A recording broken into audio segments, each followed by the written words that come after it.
संतप्त मानस शांत हूँ जिनके गुणों के गान में।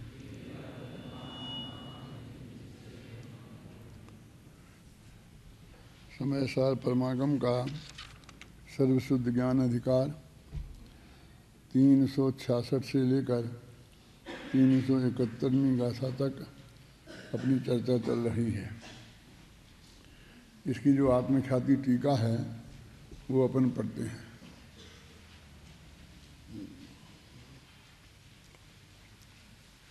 जो जिसमें होता है वह उसका घात होने पर नष्ट होता ही है, अर्थात आधार का घात होने पर आधे का घात भी हो ही जाता है।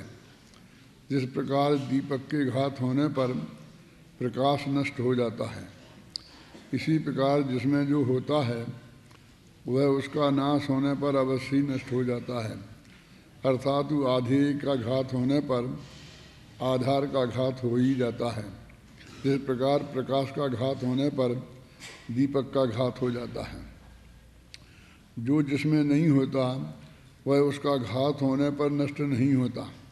जिस प्रकार घड़े का नाश होने पर घट प्रदीप का नाश नहीं होता, इसी प्रकार जिसमें जो नहीं होता वह उसका घात होने पर नष्ट नहीं होता। जिस प्रकार घट प्रदीप के नष्ट होने पर घट का नाश नहीं होता, इसी न्याय से आत्मा के दर्शन ज्ञान चारित्र पुद्गल द्रव्य के घात होने पर नष्ट नहीं होते और दर्शन ज्ञान चारित्र का घात होने पर भी पुद्गल द्रव्य का नाश नहीं होता। देखो, बहुत सीधी सरल न्याय की भाषा है और बिल्कुल एक से शब्द कम से कम 5 दफ़े दोहराए हैं। एक जो इन्होंने फंडामेंटल नियम बताया कि जो जिनमें आधार आधे संबंध होता है वह उनके एक के नष्ट होने पर दूसरा नष्ट होता है और एक के नष्ट नहीं होने पर दूसरा नष्ट नहीं होता। कहने का अर्थ ये है कि आधार आधे संबंध एक पदार्थ में ही होता है। वास्तव में निश्चय और व्यवहार के भेद से हम इस आधार आधे संबंध को 2 प्रकार से घटित करते हैं कि निश्चय से तो प्रत्येक द्रव्य अपनी गुण पर्यायों का स्वयं आधार है और उसकी गुण पर्याय उसके आधे हैं, उसके आधार रहने वाले हैं। और लोक में परद्रव्य को भी व्यवहार से आधार आधे संबंध जोड़ा जाता है। जैसे कि आकाश में 6 द्रव्य रहते हैं। अब ये जो भी आकाश अलग द्रव्य है और 6 द्रव्य अलग हैं, लेकिन अब जिस तरह का परिवर्तन उन 6 द्रव्यों में होगा आकाश में नहीं होगा। वो व्यवहार वाला है ना, निश्चय वाला होता तो होता उसमें। तो इसलिए कहते हैं कि व्यवहार का तो जो कहने का है आधार आधे संबंध, जैसे अपन कहते हैं कि बर्तन में घी रखा है तो घी है आधे और बर्तन है आधार। अब घी के दीपक हमने जलाया तो घी जल गया और बर्तन नहीं जलता, तो वो नियम नहीं रहा ना यहाँ। कौन सा? कि जिसके जो होने पर होता है वो नियम से जल जाता है।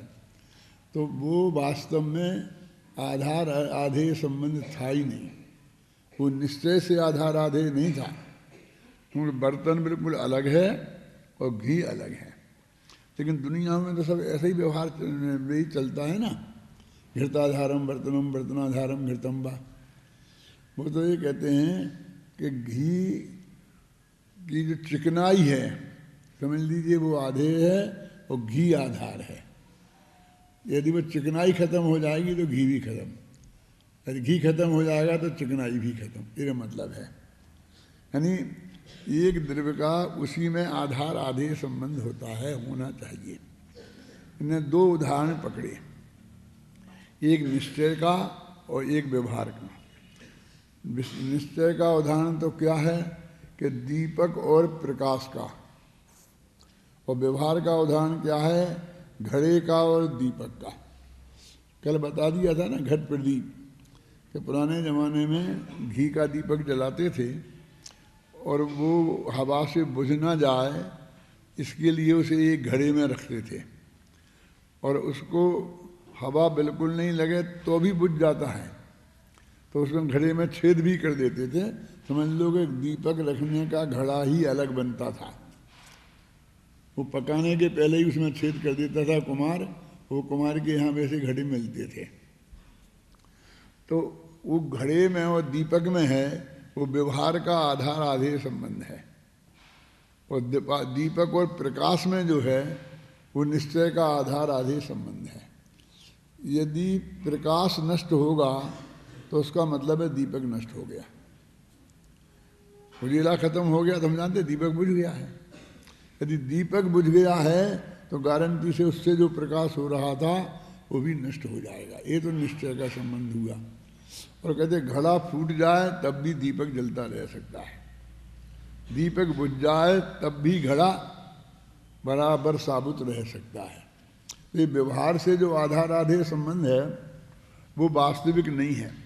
समय सार तो निश्चय को पकड़ने वाला ग्रंथ है, इसलिए वो कहता है कि अभी ये अपनी समस्या क्या है, ये तो उदाहरण होगा। अपनी समस्या ये है कि सम्यक दर्शन ज्ञान चारित्र ये मुक्ति का मार्ग है। अब ये किसके आधार से होता है? अब इनमें आधार आधेय संबंध खोजो। तो कहते हैं कि आत्मा के आधार से होता है, मैंने श्रद्धा गुण की पर्याय आत्मा के सन्मुख हो गए, ख्याल में है ना, तो सम्यक दर्शन ज्ञान चारित्र सब तीनों प्रकट होते हैं ना, ज्ञान दर्शन चारित्र के।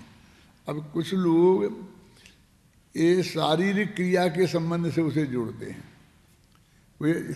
वो व्यवहार वाला है कि यदि पंच महाव्रत हैं, बाहर से नग्न दिगंबर दशा है, तो हो सकता है कि अंदर में निश्चय रत्नत्रय हो, अथवा अंदर में निश्चय रत्नत्रय होगा तो बाहर से नग्न दिगंबर दशा होगी ही। ऐसा एक तरफा घटता है व्यवहार में। तो वो ये बता रहे इन गाथाओं में कि ये बाहर की क्रिया से रत्नत्रय का कोई संबंध नहीं है। अभी क्योंकि दर्शन ज्ञान चारित्र बाहर के क्रियाकांड में है ही नहीं। अब इन गाथाओं की का पद्यानुवाद पढ़ो। कौन कौन पढ़ेगा जरा? हाँ, समझो ना, पढ़ो। अब ध्यान देना, जो मैंने बात बताई है ना उसके आधार पर उसे घटित करना, उस पर। हाँ बोलो।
देखो इसमें विषय, कर्म और काय, ये तीन चीजें पकड़ी। तो ये तो पांच इंद्रियों के जो भी विषय हैं हमारे रत्नत्रय से, तो ये अचेतन में अचेतन जो विषय हैं उन अचेतन विषयों में और अचेतन काय में, मतलब एक तो काय मुख्य है और उसके साथ में और भी बाहर के विषय होते हैं ना, इनमें सम्यक दर्शन ज्ञान चारित्र बिल्कुल नहीं है। यदि होता तो इनके नष्ट होने पर वो नष्ट हो जाता। मैंने शारीरिक क्रिया से हम विकृत हुई तो हमारा अंदर से दर्शन ज्ञान चारित्र नष्ट हो जाना चाहिए था,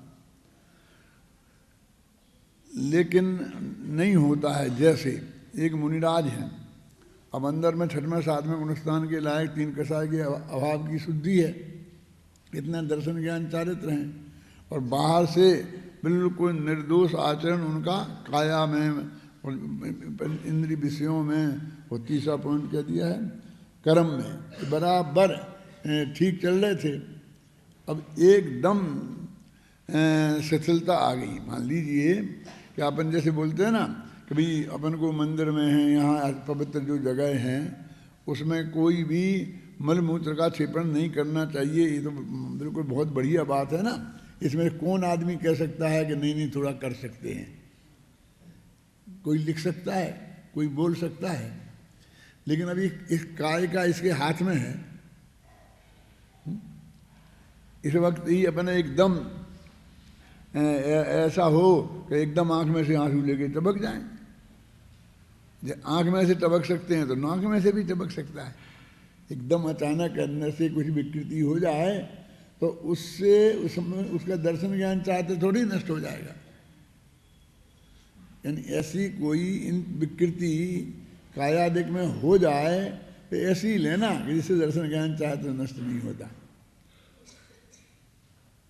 जैसे कि मतलब अब कपड़ा पहनने वाली मत लेना, पहनने वाली मत लेना, लेकिन दूसरा आ करके उपसर्ग करके कपड़ा ऊपर डाल दे।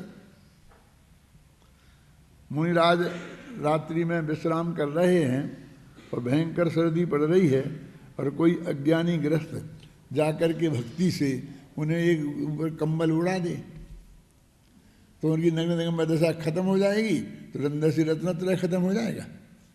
नहीं होगा ना। यानी काया में विकृति हो गई, भाई के संयोग में विकृति हो गई, लेकिन अंदर से धर्म भ्रष्ट नहीं हुआ।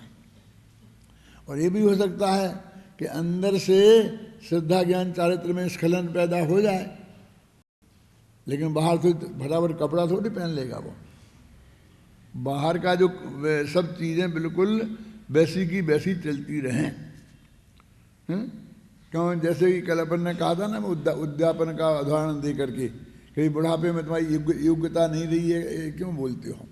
हम तो शरीर की योग्यता को योग्यता मानते हैं। दिक्कत तो ये है ना, शरीर में कमजोरी आ गई तो हम धर्म नहीं कर सकते, और शरीर मजबूत है तो हम धर्म कर सकते हैं। यहाँ तक कि तो उन्होंने तो लिख दिया काया राखें धर्म, और कहते शरीर माध्यम खलु धर्म साधनम धरी। ये तो कालिदास की युक्ति है, हमने अपने माथे ले ली कि भैया स्वास्थ्य ठीक रहेगा तो धर्म पालन होगा, इसलिए अपन स्वास्थ्य ठीक रखो, और स्वास्थ्य ठीक रखने के लिए फिर व्यायाम करो, प्राणायाम करो, फिर सारा धर्म छोड़ के जिंदगी भर बस स्वास्थ्य ठीक करने का प्रोग्राम। धीरे धीरे हमारे धर्म के क्षेत्र में जो सीधा ध्यान था, जो कर्म का नाश करके हमें केवल ज्ञान प्राप्त कराता था अंतर मुहूर्त में, अब वो ध्यान जो शरीर का ही रह गया। शरीर का ध्यान रखो, शरीर का ही ध्यान रखो। जिस शरीर पे से ध्यान हटाना है उस पर रखो, और इसलिए उसको स्वस्थ रखने के लिए फिर प्राणायाम करो, ये करो, ये सांस छोड़ो, फिर इससे ये बीमारी ठीक होती है, इससे ये बीमारी ठीक होती है। मेरे कहने का मतलब ये है कि वो 24 घंटा वो ध्यान का पूरा प्रोग्राम, प्राणायाम और प्राणायाम से फिर व्यायाम, उस पर चला गया। जैनेतरों में तो तब भी ऐसा था, लेकिन जैन धर्म में नहीं था ये बिल्कुल। अब जैन धर्म में इस कलयुग की महिमा है कि वही सब जैन धर्म में भी प्रविष्ट हो गया। जब कभी मेरे कहता हूँ तो लोग कहते हैं तुम्हें क्या तकलीफ है? हमें बहुत तकलीफ इसलिए है कि समाज धर्म के काम में सबसे पीछे अपना योगदान करता है। पहले देखो, यदि आपको एक करोड़पति आदमी है और उसे 25 लाख रुपए का घाटा हो जाए तो उसके घर की रोटी दाल नहीं बदलेगा, घर का रोजीना 10 किलो घी लगता है तो वो 9 किलो नहीं होगा। 5 इंद्रियों के विषयों में कहीं कोई अंतर नहीं आएगा। कपड़े वैसे ही धुलेंगे, मैंने उस खर्चे में कहीं कटौती नहीं होगी वो 25 लाख के घाटे में, समझे ना। 5 विषयों में नहीं, मोटर गाड़ियाँ दौड़ेंगी उसमें पेट्रोल जलेगा, उसमें कहीं फर्क नहीं आएगा। और धर्म में सबसे पहले फर्क आ जाएगा। कटौती कहाँ से शुरू होगी? धर्म से। अब धर्म इतनी बड़ी चीज़ हो गई कि हर एक आदमी धर्म के लिए कुछ अपना योगदान निकालना चाहता है, तो उस धर्म के ही नाम पर सब लोग लूटना चाहते हैं। तो ये भी धर्म है, ये भी धर्म है। ये अपना शिविर तुमने लगाया ना ज्ञान का, कितना बढ़िया शिक्षा विधान किया, फिर शिविर लगाया। अब एक ऐसा अपना हमारा योगा का भी शिविर लगा दो, एक ध्यान का भी शिविर लगा दो, तो वो बजट वो धर्म में से ही गया ना। आप कहते क्या आपको क्या तकलीफ है? अकेले पैसे का बजट नहीं ताराचंद जी, बुद्धि का, शरीर का, समय का, ये सारा जो बजट हम धर्म के लिए निकालते थे, ये प्राणायाम वगैरह में, योगा में, व्यायाम में जाता है, वो सब इसमें से ही करता है। वो सब मंदिर में ही होते हैं, वो धर्मशाला में ही होते हैं। इस हॉल में शादी के लिए कोई मांगने नहीं आएगा, लेकिन ध्यान का शिविर करने के लिए सबको ध्यान कराना है तो वो मांगने आएगा। तो हम कहें हमारे सुबह से शाम तक कार्यक्रम चलते हैं ना, अरे साहब 4 दिन नहीं चलेंगे तो, अब ऐसे 4 दिन करते जाएं कि नहीं चलेंगे तो क्या होगा बोलिए। हमारे लोग आते, अरे साहब बहुत बढ़िया कार्यक्रम हुआ, अभी अपन साल में 3 दफ़े करें। मैंने कहा ऐसा करो ना, साल ही भर करो, फिर ये विद्यार्थी कब पढ़ेंगे, कैसे कब उन्हें कोई पढ़ाएगा। सब हमारे अध्यापक लग जाएंगे, सब हमारे विद्यार्थी लग जाएंगे, फिर आत्मख्याति नहीं होगी, फिर अकेला यही होगा। मैंने कहा नहीं भैया, असीमित नहीं, बस ठीक है, 8 दिन का बहुत है।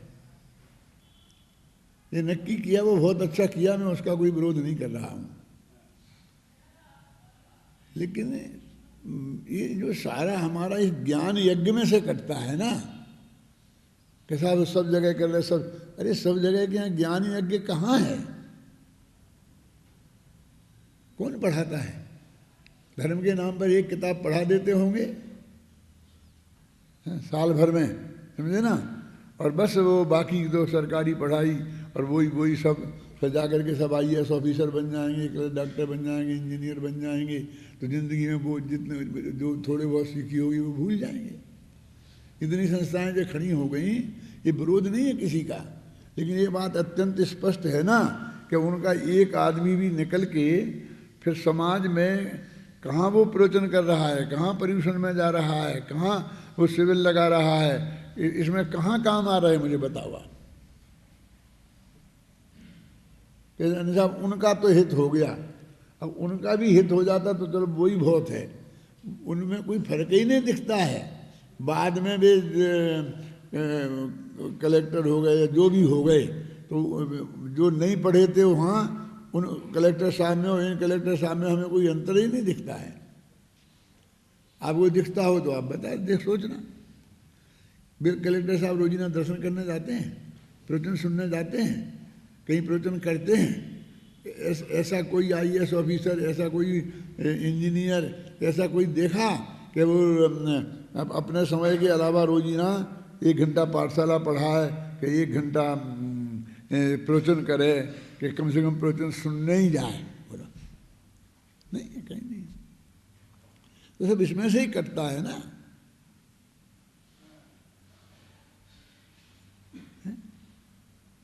इसलिए मैंने कहा भाई तुम उनकी होड़ नहीं करो, हर महीने कार्यक्रम है।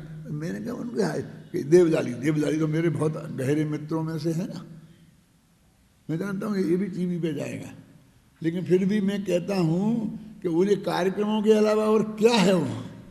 वे हर महीना में एक करें, 4 में, हर 15वें दिन में एक करें, तो क्या फर्क पड़ना है? वही तो करना है उन्हें, बस खत्म, बाकी कुछ नहीं करना है। अपने यहाँ तो वो अत्यंत गौण चीज है, हैं? और ये अपना ये ज्ञान यज्ञ है, ये सबसे अपने लिए सर्वाधिक महत्वपूर्ण चीज़ है। कभी कभी मुझको बहुत चिंता होती है कि मुझको इतनी ज़बरदस्ती इसको खींच तान करके इस यज्ञ को चालू रखना पड़ता है। यदि मैं नहीं रहूँगा तो फिर क्या होगा इसका? कौन होगा इसके पक्ष में? कौन खड़े रहेगा छाती ठोक करके कि नहीं नहीं, मैं ये ज्ञान यज्ञ में कोई कटौती नहीं होगी? और खड़ा भी रहेगा तो उसकी आवाज़ में कितनी दम होगी? कौन सुनेगा उसकी आवाज़? ये भी तो चाहिए कि उस जो खड़ा हो पक्ष में उसकी आवाज़ में इतनी दम हो। वो दम कैसे आती है? वो उस प्रतिष्ठा उससे आती है कि वो स्वयं स्वाध्याय करे, उस स्वयं ज्ञान यज्ञ का बहुत महत्वपूर्ण अंग हो, तब उसमें ये ताकत आती है। मेरे कहने का मतलब ये है कि ये जो चीज़ है कि ये लिखा है गाथाओं में।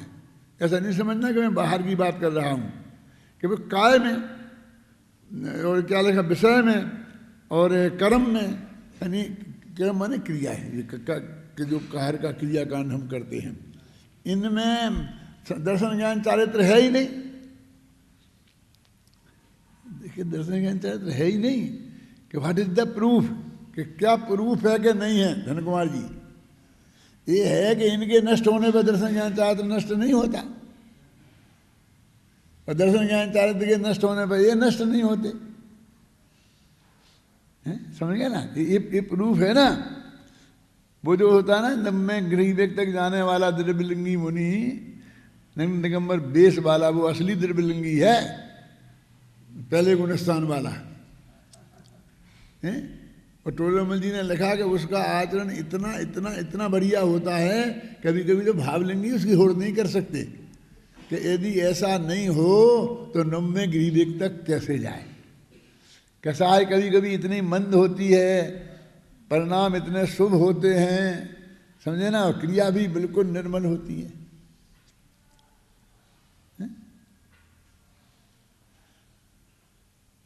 और कभी कभी ये भावलिंगी हैं और वो बिल्कुल उनका स्वास्थ्य बिल्कुल अनुकूल नहीं हो, एसिडिटी बनती हो, तो दिन में एक पानी के बिना एक चले ही नहीं, फिर बीमार हो जाए, 50 तरह की तकलीफें खड़ी हो जाए। हो सकती है कि नहीं?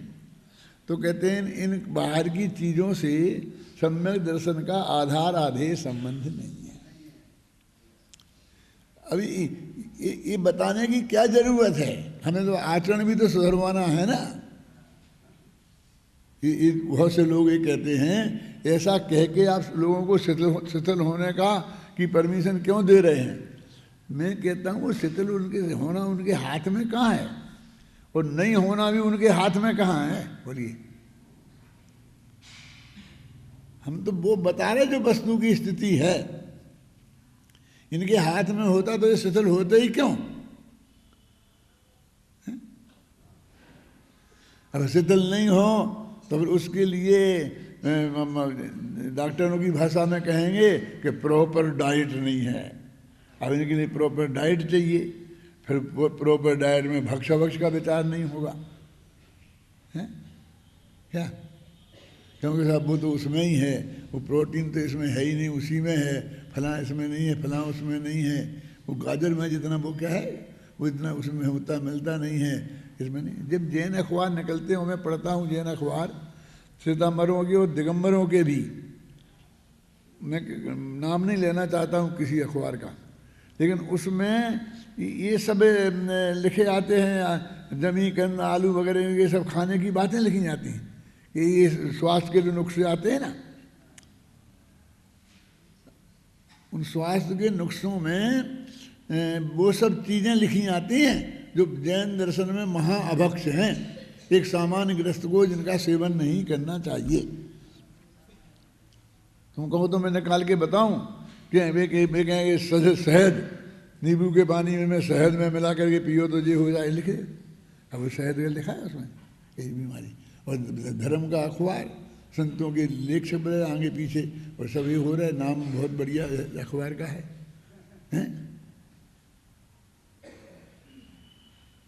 मैं किसी का नाम इसलिए नहीं लेना चाहता हूँ, नहीं तो जैसा वो उनके साथ हुआ था ना कि लोग एक दफे ज्योतिषी लड़ने पहुँच गए, एक दफे वे लड़ने पहुँच गए लेकिन मैं आपसे पूछता हूँ कि जो जैन दर्शन के प्रचार के लिए, जैनाचार के प्रचार के लिए अखबार निकल रहा है, उसमें कोई ऐसी चीज़ लिखी हो सकती है क्या? लिखी होनी चाहिए ना कि जो अपने जैन दर्शन में अभक्ष बताई है, वो दवाई लिखी जा सकती है उसमें। तो ये इन्होंने आधार आधे संबंध की बताई कि जिसको तुमने आधार, जिससे हमारी सारी दृष्टि सम्यक दर्शन ज्ञान चारित्र से हटकर और काय की क्रिया पर, कर्म की और बाह्य के क्रिया कांड में, और तीसरी चीज है पांच इंद्रिय के विषयों में जाके अटक गई है। ख्याल में आई ना? तो वो कहते इनके साथ आधार आधे संबंध ही नहीं है। दर्शन ज्ञान चारित्र की सुरक्षा के लिए हमको आत्मा का आश्रय लेना चाहिए, उसकी वृद्धि के लिए, दर्शन ज्ञान चारित्र की वृद्धि के लिए, कि इन बाहर की क्रियाकांड का आश्रय लेना चाहिए। लेकिन ये बाहर का क्रियाकांड तो भूमिका के अनुसार होता ही है। यदि उसमें सीमा से अधिक शिथिलता आएगी तो उसके पहले गारंटी से वो गुणस्थान गिरेगा। जैसे उदाहरण के तौर पर यदि वो नग्न बुद्धिपूर्वक कपड़े पहनेगा तो वो छठवां सातवां गुणस्थान गारंटी से उसका रह ही नहीं सकता है। मेरा मतलब समझ गया ना? वो उस लेवल की शिथिलता आनी चाहिए। लेकिन शिथिलता तो और दूसरे लेवल की भी होती है ना, जैसे मैंने आपको बात बताया कि मंदिर में आदमी को लेटना चाहिए। अभी जाके गया मंदिर में और बेहोश होकर गिर गया खड़े खड़े। पहले अपने क्या होता था, ये सतक विधान वगैरह कराते थे ना, तो दो तीन बातें बहुत कड़काई से पालन की जाती थी कि एक तो ये सब लोग खड़े होकर के ही पूजन करते थे। तेरापंथ में बैठ के पूजन करने की बिल्कुल परमिशन नहीं है। अब तो सब तेरापंथी बैठने लग गए हैं, और कुर्सी पे, टेबल पे, और उनका बस चलेगा तो राज सिंहासन पे भी बैठ के कर सकते हैं, है ना? खड़े होके करना पड़ता था। और पहले दिन 8 ही अर्घ कर सकते थे, और वे 1000 अर्घ एक दिन में ही, 8वें दिन में ही पूरे करना पड़ेंगे।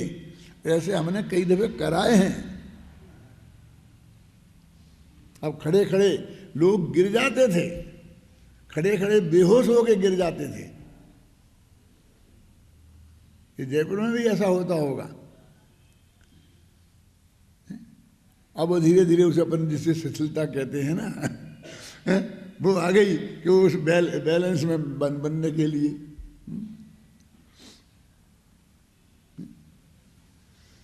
तो मेरे कहने का आशय ये है कि शिथिलता काहे का नाम लेना, वो सब काय विषय की बात हो गई ना।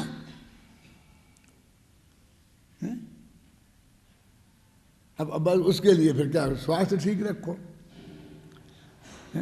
फिर उसके लिए ये ठीक रखो, फिर ये नहीं कर सकते, फिर ये नहीं कर सकते, फिर ये बुजुर्ग लोगों को शामिल नहीं करेंगे, सब 60 बरस से ऊपर के लोगों को नहीं लेंगे, फिर कोई न कोई रास्ते हमें निकालना पड़ेंगे ना। मेरे कहने का अर्थ ये है। तो कहते भैया ये दर्शन ज्ञान चारित्र से इसका कोई संबंध नहीं है, जिससे अपन बाहर से शिथिलाचार कहते हैं एक सीमा तक, जो मर्यादा शास्त्र की है, उसमें मैं रत्नत्रय होने के साथ भी वो उतना हो सकता है। अब वही तो मैं बार बार कहता हूँ कि सम्यक दर्शन में जैसे कितना 5 इंद्रिय के विषयों के संदर्भ में हो सकता है सीमा, वो लिखना। ऐसे अनुवृत्तियों में भी है, ऐसे महावृत्तियों के सबके बारे में मेरे दिमाग में बहुत है। क्या करें कि वो जैसे मैंने अभी मुनिराजों को बताया ना कि अब मुनिराज अपनी ऐसी आज्ञा तो कहीं है नहीं कि वो अंत में जाके के फिर छोड़ दें, उद्यापन कर दें मुनिव्रत का। तो अंत तक तो वे मुनिराज रहने वाले हैं, तो आप क्या समझते गुणस्थान गिर ही जाएगा। शरीर तो शिथिल हो गई ना, बुढ़ापा आएगा तो शरीर शिथिल नहीं होगा, बीमारी आएगी तो शरीर शिथिल नहीं होगा, तो सब छोड़ ही देंगे। तो नहीं छोड़ेंगे तो उसकी एक सीमा है कि किस सीमा तक वो नहीं छोड़ेंगे और किस सीमा के बाद उन्हें छोड़ देना चाहिए। ऐसे ही उसके उत्कृष्ट आचरण की सीमा भी है और ये हम जनागम का गहराई से अध्ययन करें असली, तो हमारे सब ख्याल में आ सकता है? और बाकी तो नहीं आएगा तो नहीं आएगा। इनने आधार आधे संबंध के आधार पर इसमें ये बताया है,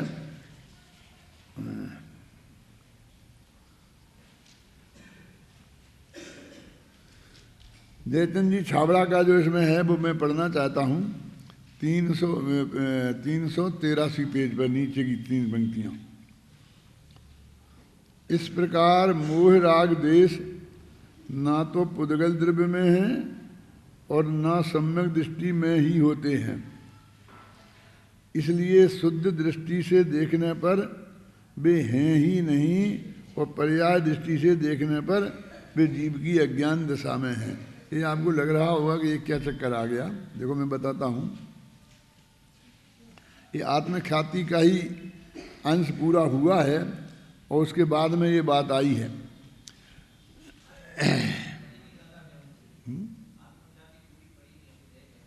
पढ़ी नहीं ना अपन ने, लेकिन मैं जो आपको बताना चाहता हूँ कि राग देश मोह के जो परिणाम हैं, ये इनका कर्ता कौन है, ये प्रकरण चल रहा था ना, हैं क्या? हाँ, राग की खान कौन सी है, वही मैं आपको पढ़ के बता रहा हूँ। इसके ऊपर ही है ना।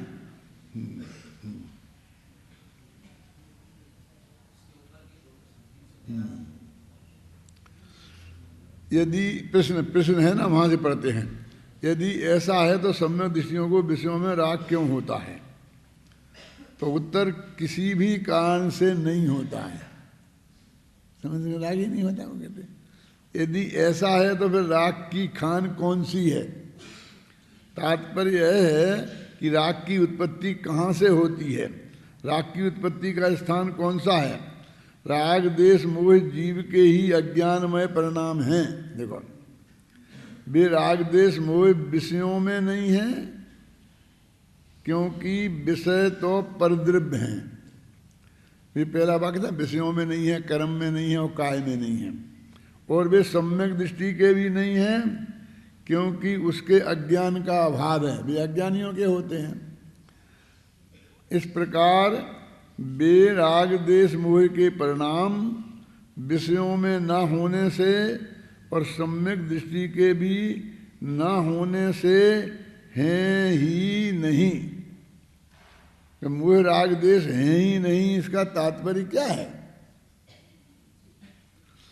तो पंडित जयचंद जी छाबड़ा का जो द्विवेद है कि इस प्रकार मोह राग देश ना तो पुद्गल द्रव्य में है और न सम्यक दृष्टि के होते हैं, इसलिए शुद्ध दृष्टि से देखने पर वे हैं ही नहीं और पर्याय दृष्टि से देखने पर वे जीव की अज्ञान दशा में हैं। अब मान लो जो सम्यक दृष्टि जीव है तो उसमें तो वे हैं ही नहीं ना, मान के चलते। इसको आगे बहुत संस्कृत की टीका दी है बृहद्दर्शनग्रह की, और ये बहुत प्रसिद्ध है, इसकी बहुत चर्चा चलती है। ये संस्कृत में है ना, ब्लैक दिख रहा है जो। अत्राह शिष्या राग देशादया किम कर्म जनता किम जीव जनता वाह। कि राग देश मोह कर्म से पैदा हुए हैं कि जीव से पैदा हुए हैं? जीव इनका करता है कि कर्म इनका करता है ना? तत्रोत्तरम, उसका उत्तर ये है, स्त्री पुरुष संयोगोत्पन्न पुत्र इव अतः सुधा हरिद्रा संयोगोत्पन्न वर्ण विशेष इव उभय संयोग जनता इति। 2 उदाहरण दिए कि स्त्री, जैसे कोई बच्चा पैदा होता है ना, तो स्त्री पुरुष के संयोग से होता है, स्त्री पुरुष के संयोग से पुत्र का जन्म होता है। तो बोले अपर के पुत्र माँ का है कि पिता का? तो एक जवाब ही आएगा कि दोनों का है। और दूसरा उदाहरण उन्होंने दिया सुधा हरिद्रा। इस सुधा और हरिद्रा, हरिद्रा हल्दी और सुधा माने क्या? वो चूना, चूना जैसे कोई पदार्थ होता है ना, तो वो दोनों जब मिलते हैं तो लाल रंग हो जाता है, वो है सफ़ेद, वो है पीली, और दोनों मिलते हैं तो लाल रंग हो जाता है। तो वो कहते हैं कि वो लाल रंग किससे हुआ? तो एक जवाब तो ये है कि दोनों के संयोग से हुआ, ठीक है ना। उभय संयोग जनता इति, वह दोनों के संयोग से उत्पन्न हुआ।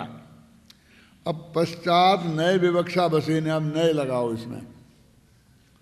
तो कहते विवक्षित एक देश शुद्ध निश्चय नए से कर्म जनता भंडनते। अब ऐसे शास्त्र में प्रयोग हैं, विवक्षित एक देश शुद्ध नए, विवक्षित एक देश शुद्ध नए कौन सा है? मान तो नए चक्र जिनने पढ़ा है हाथ उठाओ। ये विवक्षित एक देश शुद्ध निश्चय नए कौन कौन सा है? क्यों? अरे सब शास्त्री फाइनल के बैठे हैं, सेकेंड ईयर के भी बैठे हैं। देखो एक देश शुद्ध निश्चय नए ही है, वो ही है, दूसरा नहीं है ना। 4 प्रकार का निश्चय नए है ना, अशुद्ध निश्चय नए, एक देश शुद्ध निश्चय नए, साक्षात शुद्ध निश्चय नए और परम शुद्ध निश्चय नए। तो विवक्षित शब्द तो इसलिए लग गया कि जिसकी यहाँ विवक्षा अपेक्षा लगाई जा रही है, बस। विवक्षित माने और कुछ अर्थ नहीं है, बोले उससे घबराओ नहीं विवक्षित लग जाने से। कहते हैं कि कर्म जनता, अभी अपन कहते जीव जनित तो उसे कह नहीं सकते हैं, क्योंकि शुद्ध नए में जीव में तो राग होता ही नहीं है। वहाँ तो जीव में नहीं होता, जीव ज्ञानी के होता ही नहीं, करता ही नहीं मानते हैं। और तत्रैव अशुद्ध निश्चय नए से जीव जनित है। अब जीव की परिणति है ना, इसलिए जीव जनित है। तो वे कहते साच्य अशुद्ध निश्चय नया, वो अशुद्ध निश्चय नए शुद्ध निश्चय नए से व्यवहार ही है। इसका मतलब वो भी व्यवहार से है, निश्चय से नहीं है। कहने नाम जरूर उसका नाम क्या है? निश्चय नए, लेकिन वो है वास्तव में व्यवहार ही। अथ मतम, अब वो कहता है साक्षात शुद्ध निश्चय नए से किसके हैं, हम तो ये पूछते हैं। ये नहीं आया समझ में। देखो जैसे अशुद्ध निश्चय नए वो कह दिया ना कि व्यवहार है, तो कहते हैं एक देश शुद्ध निश्चय नए भी पूर्ण शुद्ध निश्चय नए से व्यवहार है, और परम शुद्ध निश्चय नए से साक्षात शुद्ध निश्चय नए भी व्यवहार है। तो वे भी इसी तरह उड़ जाएंगे ना। इसलिए वो अंतिम वाला जो परम शुद्ध निश्चय नए है कि वो उसका कहे फिर तुम उसे उड़ाओ, फिर वो उसका कहे फिर तुम उसे उड़ाओ। इसलिए उन्होंने इतना लंबा रास्ता नहीं अपना करके, लंबा भी अपनाया जा सकता है क्या। तो उनने कहा तो परम शुद्ध निश्चय नए से किसका है, क्योंकि तुम हर एक नए का लगा के बता रहे हो। तो उनने कह दिया परम शुद्ध निश्चय नए से किसका है। उत्तर साक्षात शुद्ध निश्चय नए ने स्त्री पुरुष संयोग रहित पुत्र सेव सुधा हरिद्रा संयोग रहित रंग विशेष से तेसाम उत्पत्ति रे विनास्ती कथम उत्तरम व्यक्षामा। कहते हैं कि उसके जैसे उनका स्त्री पुरुष का संयोग नहीं हो तो पुत्र होता ही नहीं है। जैसे सुधा हरिद्रा नहीं मिले तो वो लाल रंग होता ही नहीं है, ऐसे ही इस नए से तो वे दो द्रव्य मिलते ही नहीं हैं। तो तुम क्या पूछते हो फिर? तो इसलिए है ही नहीं। अब वो कहते कि नहीं है, कि कैसे नहीं है, तो है कहाँ तेरे को। मैं तो बहुत चिल्ला चिल्ला के हमेशा कहता हूँ कि ये उन राग द्वेष की बात है जो अनंतानबंदी राग द्वेष हैं, और वे तो है ही नहीं ज्ञानी के। लोगों को अटपटा लगता है क्या बात कर रहे हैं। वो तो राग द्वेष तो हैं, क्यों, और वो ऐसा घटाओ। लेकिन जिन राग द्वेष की बात चल रही है तो वही राग द्वेष है, वास्तव ही में नहीं है। और यदि जो चारित्र मोह वाले लगाओ तो आचार्य ये कहते हैं कि वो उनसे रहित, ये निश्चय नए तो उनसे रहित द्रव्य को देखता है ना, तो उसमें ये कहाँ रहे थे। उसकी तो पहले ही शर्त है कि संपूर्ण पर्यायों से पार, हर पर्याय को अलग करके देखा। तो जब वो पर्याय जब उनकी है ही नहीं तो वो पैदा ही कहाँ से होते हैं। तो ऐसे नयों से अलग अलग बात आती है, लेकिन वास्तव में स्थिति तो ये है कि हम यहाँ तो जो प्रकरण चल रहा था वो मुख्य रूप से ये था कि हमारे कौन विषय कर्म और काय, इनके साथ रत्नत्रय का क्या संबंध है?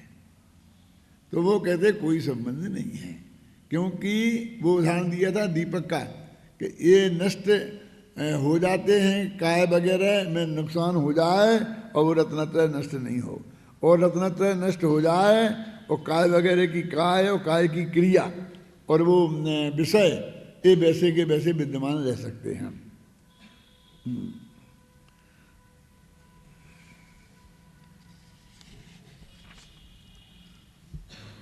एक गुरुदेव श्री का बहुत बड़ा कोटेशन है, इसे आप लोग पढ़ना, बहुत अच्छा है। और इसका 388 पेज पे निकाला, 388 पेज।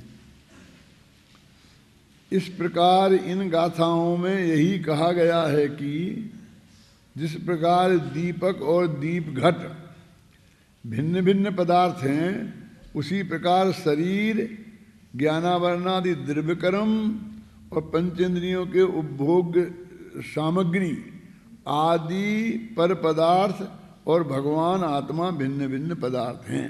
देखो, कर्म में ज्ञानावरणादि द्रव्य कर्म लेना तो वास्तव में वो भी काय ही है ना। क्यों है वो काय? बोलो बोलो बोलो। क्यों? कारमान शरीर है ना।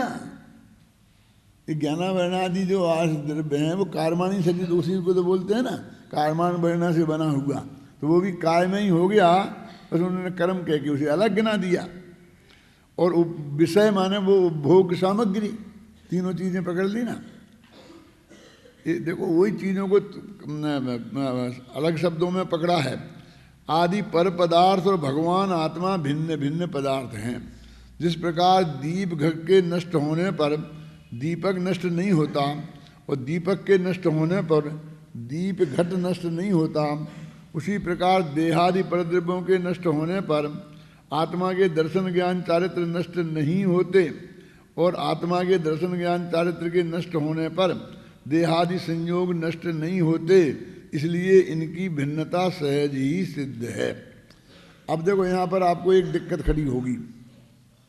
अपन ने मुनिराज को पकड़ा था ना उदाहरण में, तो यदि मुनिराज का काया नष्ट होगी तो वे गारंटी से देवगति में जाएंगे, बेईमानिक देव होंगे, तो वहाँ संयम नष्ट हो जाएगा। देखो, काया के मनुष्य की काया छूटने से संयम छूट गया, और तुम तो कहते नष्ट नहीं होता। प्रश्न समझ में आया कि नहीं?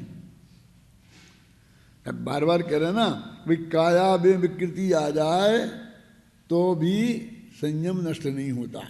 और उसके लिए अपन ने उदाहरण दिया था कि मंदिर में बेहोश हो जाएं, गिर जाएं, वो मर्यादा भंग हो जाए, नहीं तो भी वो मुनिपना, उनका गुणस्थान थोड़ी गिर जाएगा उससे। ये दिया था ना उदाहरण। अब ये बात है कि देह ही छूट गई तो ऐसी कोई गति है ही नहीं, अथवा माँ के पेट में संयम सहित कोई जाता ही नहीं। सम्मा दर्शन सहित तो जाता है, संयम सहित कोई जाता ही नहीं, तो उसका तो छूट ही गया ना। फिर तुम कैसे कहते काय के छूटने पर नहीं छूटता है? लेकिन उनने तो पहले से ही वे दर्शन ज्ञान चारित्र लिए हैं जो चौथे गुणस्थान में होते हैं, तब वे डंके की जुट गए, नहीं छूटते नहीं छूटते नहीं छूटते। समझ गए ना? अब हम तो मानते ही नहीं, वहाँ चारित्र ही नहीं मानते।